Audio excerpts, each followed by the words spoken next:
qo'lini hammasini styashka qilinglar dedingiz. Esizdami? Germaniyada o'zimizdan usta kelib ishlayotgan ekan deb shashlik qilishga kirishib Mana ketdim. chikki qilib tashladik. Nima bo'lsa bo'lsin, Germaniyada o'zbek ustalarimizni qonligi to'q bo'lsin deb, yarim kilo qiymamizga ikkita qirg'ichdan chiqarilgan piyozimizni suvini siqib olib sovolamiz va har xil pripravalarimizni solib, tuz bilan yaxshilab aralashtirib, marinovka qilib olamiz. Boyga balo urarmidi aka?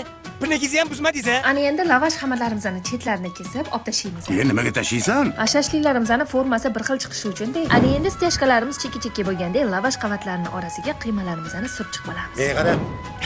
Qachon bo'lasanlar o'zi, ha? Kech cho'zvorlaring-ku, tezlashtirmaysanlarmi? Uncha oyog'im bosib uyasiz. Ana endi lavash qavatlarini yaxshilab xolam etganlardek bosib qo'yamiz va lenta shaklida kesib, xuddi shu ko'rinishda taxlab chiqamiz. Cho'pli sixlarimiz yordamida shashlik ko'rinishiga keltirib olamiz. Gapimni tushundingmi? Jin nimami? Men buni tezlashtirib. Germaniyadagi stashkalarimiz tayyor bo'lgungacha shashliklarimizni listimizga joylashtirib olamiz va souslarimizni aralashtirib, shashliklarimizni ustiga surib, 180-200 gradusga 20-30 minutga duxovkaga jo'natamiz. Stashkan tagida nima? Shag'al deb o'ylaysizmi aka? Mayli, stashka ham o'z yo'liga. Bunaqangi taomni sariyog'lar bilan yeyishni siz ham yaxshi ko'rasizmi? Ey, padaringga la'nat. Stashkan tiyim musir bo'lib qoldi-de. Qaramagansan-de. Yaxshi ko'rasizmi deysan?